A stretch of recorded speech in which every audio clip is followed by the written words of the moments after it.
Assalamualaikum warahmatullahi wabarakatuh. Apa kabar kalian semua? Syukur Alhamdulillah kita bisa berjumpa lagi di channel ini. Salawat dan salam selalu tetap tercurah kepada junjungan kita, Nabi besar Muhammad Shallallahu Alaihi Wasallam. Tidak lupa kami sampaikan salam sehat, salam sejahtera. Semoga kita semua tetap dalam lindungan Allah Subhanahu wa Ta'ala. Seperti biasa, kita akan berbagi kisah dari yang unik, menarik, sampai bikin nangis. Semoga bermanfaat.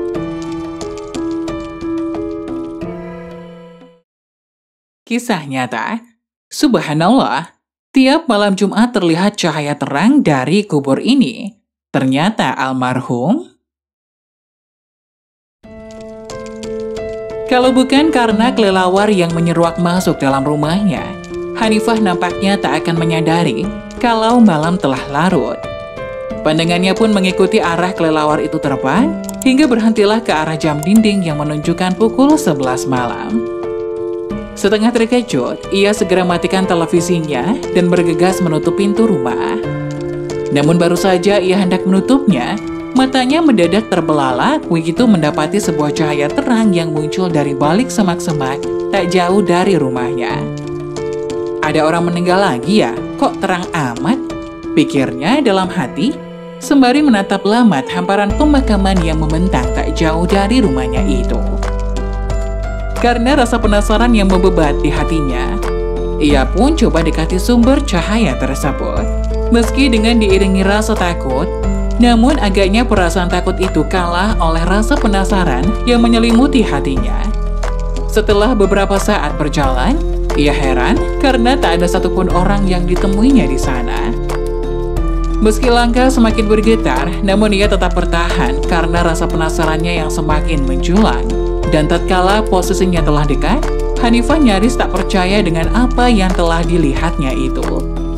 Cahaya terang yang mengundang perhatiannya itu ternyata bukan berasal dari petromat selayaknya jika ada pemakaman pada malam hari, melainkan berasal dari gundukan tanah yang tampaknya masih baru. Makam baru itu bukan lain merupakan milik Pak Maulana yang baru dikebumikan jenazahnya tadi siang. Dengan langkah tergopoh, ia menghamburkan diri dari tempat itu menuju rumahnya. Dia bangunkan sang suami yang telah terlelap sejak pukul 9 itu. Mendengar penuturan Hanifah, semula sang suami itu tak percaya. Namun ia tak bisa mengingkarinya lagi tatkala mata kepalanya menyaksikan sendiri secara langsung. Malam itu adalah malam Jumat. Mereka tak habis pikir mengapa kuburan Pak Maulana begitu terang. Bagaimanakah kehidupan Pak Maulana semasa hayatnya hingga ia mendapatkan nikmat kubur yang sedemikian itu? Agaknya ribuan tanya terasa bergelayut dalam benak suami istri tersebut. Keesokan harinya, mereka tetap bungkam tidak menceritakan kejadian tersebut kepada siapapun karena khawatir jika tak ada yang mau mempercayainya. Seminggu telah berlalu, malam Jumat tiba kembali. Lagi-lagi, mereka menyaksikan peristiwa serupa di makam Pak Maulana. Melihat situasi itu, mereka pun tidak lagi sanggup menahan hasrat untuk menceritakan apa yang mereka saksikan tersebut kepada warga sekitar.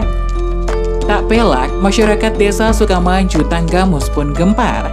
Orang-orang ramai membicarakan lelaku dan akhlak Pak Maulana semasa hayat, hingga sampailah kabar tersebut ke telinga kiai desa setempat, Kiai Safar namanya. Baginya, peristiwa tersebut tidaklah mengherankan jikalau melihat kepribadian Pak Maulana yang dikenal ahli ibadah, sederhana, dan baik kepada semua orang itu. Apa yang terjadi pada Pak Maulana merupakan sebagian kecil dari tanda kasih sayang Allah kepada hambanya yang selalu melaksanakan sholat dengan cara berjamaah dan berbuat baik kepada semua orang. Lebih dari itu, sungguh Allah masih memiliki banyak rahasia, kata Kiai Safar. Kiai Safar pun menuturkan hari-hari Pak Maulana. Menurutnya, ketika masih hidup, Pak Maulana menafkahi keluarganya dari hasil kerja sebagai buruh tani.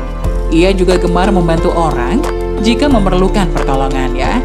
Di samping itu, Pak Maulana merupakan pribadi yang senantiasa menjaga 5 waktunya untuk berjamaah di masjid. terkecuali jikalau ada halangan tertentu. Menjelang akhir hayatnya, terpaksa profesi buruh tani dan buruh kuli ia tinggalkan karena penyakit hepatitis yang membelenggu raganya. Dengan berat hati, ia limpahkan tanggung jawab itu kepada sang istri. Namun dalam hal beribadah, ia tak mau menyerah. Meski harus berjalan tertatih dengan bertumpu pada sebatang kayu, ia pun masih rutin berjamaah di masjid. Kian nampak penyakit yang diderita Pak Maulana semakin parah, hingga kulitnya pun menguning.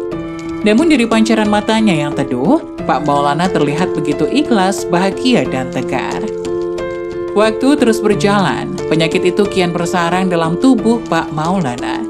Ia putuskan sesekali menginap di masjid agar tetap bisa berjamaah. Namun keinginan itu ditolak oleh anggota keluarganya. Tentu saja, mereka tak sampai hati melihatnya yang sedang didera sakit parah harus tidur sendirian di masjid. Akhirnya dengan terpaksa, Pak Maulana pun pulang ke rumahnya. Hingga suatu hari, Pak Maulana memaksa diantar ke masjid untuk menunaikan sholat Jumat. Sesampainya di sana, ia langsung menempati shaf paling depan, tepatnya di belakang kanan posisi imam. Shaf tersebut memang tak pernah sempat ditempati oleh orang lain, karena Pak Maulana selalu datang paling awal dan menempatinya terlebih dahulu. Selesai khatib menyampaikan khutbah kedua, sang muazin bergegas mengumandangkan iqomah. Terlihat semua jamaah mengangkat badan untuk berdiri, terkecuali Pak Maulana yang masih belum juga bangkit. Mengira dirinya tertidur, jamaah yang berada di sampingnya pun mencolek bahunya untuk membangunkan. Namun Pak Maulana tak juga bergerak. Hingga akhirnya jamaah itu pun menarik bahunya lebih kuat.